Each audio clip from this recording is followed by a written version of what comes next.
राम रसायन तुमरे पासा सदा रहो रघुपति के। आज तुम लोगों ने पुण्य करा होगा, शनिवार के दिन पूर्णिमा के दिन तुम्हें अष्ट सिद्धि नवनिधि मिल गई। आज किस्मत वाले हो गए, भाग्यशाली। अष्ट सिद्धियां नवनिधियां प्राप्त हो गई। गाते गाते पूरी जिंदगी हो गई थी, रोज हनुमान चालीसा पढ़ते थे, रोज बोलते थे अष्ट सिद्धि नवनिधि की गाथा। अष्ट सिद्धि थी कौन सी, नवनिधि थी कौन सी? बच्चे पूछे तो बता तो सकते हो कि अष्ट सिद्धि ये है, नवनिधि ये है, और किस किस चीज का क्या क्या लाभ। अष्ट सिद्धि मालूम है? अरे जल्दी बोलो, नहीं मालूम? लिखना चालू करो वापस। अष्ट सिद्धियां, पहली अणिमा, दूसरी महिमा, तीसरी गरिमा। अष्ट सिद्धियों में पहली अणिमा, दूसरी महिमा, तीसरी गरिमा। ये हनुमान जी महाराज की जो अष्ट सिद्धियां हैं, इन सिद्धियों के लिए आपको ज्ञात होना चाहिए, हनुमान जी महाराज के जब घर में तुम रोज हनुमान चालीसा का पाठ करती हो, आज एक दिन हो गया, कल दूसरा दिन हो गया, तीसरा दिन हो गया, कैलेंडर में जो पंचांगो कैलेंडर हो, उस कैलेंडर में एक निशान बनाकर रखो कि आपके 108 जब पाठ पूरे हो जाएं, तब 108 बाती आप हनुमान जी महाराज की इन अष्ट सिद्धियों के नाम से लगा दीजिए।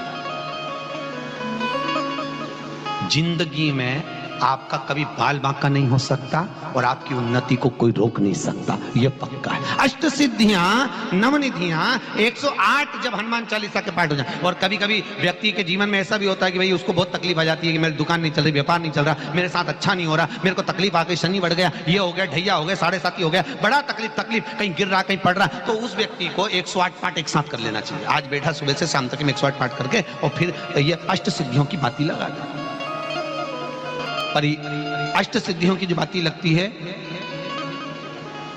घृत में है, घी घृत, अष्ट सिद्धि। तो ये बाती, तो पहली अणिमा सिद्धि, दूसरी महिमा, तीसरी गरिमा, चौथी लघिमा, चौथी लघिमा, पांचवी प्राप्ति,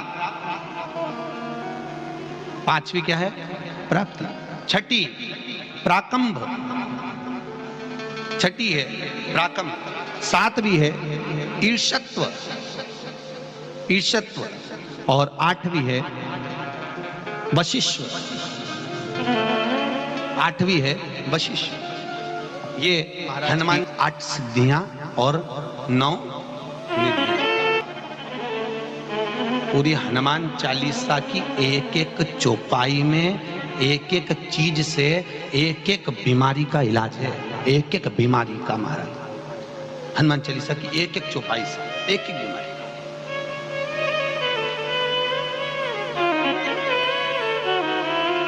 हमारे जीवन को हम चौपाइयों के क्रम से एक एक शब्द का भान करें कि वो उससे हमें प्राप्ति क्या है। अष्ट सिद्धि नवनिधि किस जगह पर स्कंद जी दे रहे हैं? नवनिधियां जहां पर सेतु बंद हुआ, जहां पर सेतु। तो आप रामेश्वर जाएं, पुराने डाकघर के पास में आज भी 9 शिलाएं नवनिधि के लिए स्कंद देव ने वहां विराजमान करी थी। वहीं हनुमान जी महाराज ने जलपान करा था, वो स्थान आज भी विराजमान। आज पुराने गांव अभी बैसाख का महीना पड़ेगा, उस बैसाख के महीने में मात्र अगर 5 बेलपत्र और मट्टी के पात्र में रखा हुआ जल, मट्टी के पात्र से मतलब है कलश, जो माटी का जो कलश होता है आपके घर में जो रखा हुआ है, ये जरूरी नहीं है कि वो नया ही खरीदना पड़ेगा। आवाज सेट नहीं है। ये जरूरी नहीं है कि वो आपको नया ही कलश खरीदना है, नया ही आपको लेकर आना है, या नया ही आपको लेकर आओ। आपके घर में जो मट्टी का कलश रखा हो, जो माटी का कलश आपके घर में रखा हुआ, 5 बेलपत्र, मट्टी के कलश में जो जल भरा हुआ हो, वो जल तांबे के पात्र में डालकर शिव जी पे 5 बेलपत्र अशोक सुंदरी वाली जगह पर जो आप लेकर आए हो, 5 बेलपत्र वो अशोक सुंदरी वाली जगह पर समर्पित कर मट्टी के पात्र का जो जल है वो जल बैसाख के महीने में किसी भी दिन, चाहे आप सोमवार को कर लो, प्रदोष को कर लो, चाहे आप शिवरात्रि पे कर लो बैसाख महीने की, तो आप अगर उस मट्टी के कलश का जल या पात्र का जल शंकर भगवान को 5 बेलपत्री अशोक सुंदरी वाली जगह पर समर्पित कर जल अगर चढ़ा देते हैं तो महाराज ये उदर से जो जुड़ी हुई परेशानियां जो मनुष्य को झेलना पड़ती है, चाहे भोजन नहीं पच रहा हो, चाहे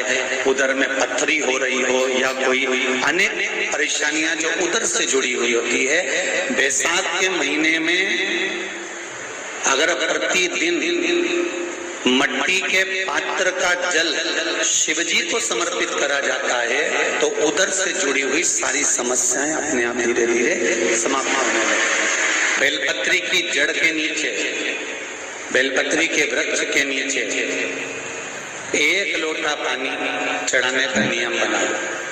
रोज नहीं चढ़ा सकते, सोमवार की सोमवार चढ़ाओ, सोमवार को नहीं चढ़ा सकते तो प्रदोष के दिन चढ़ा लो, प्रदोष को नहीं चढ़ा सकते तो जो बैसाख के महीने में शिवरात्रि आएगी आप उस दिन भगवान शंकर को बेलपत्री के वृक्ष के नीचे जल चढ़ा लो। क्या होगा उससे?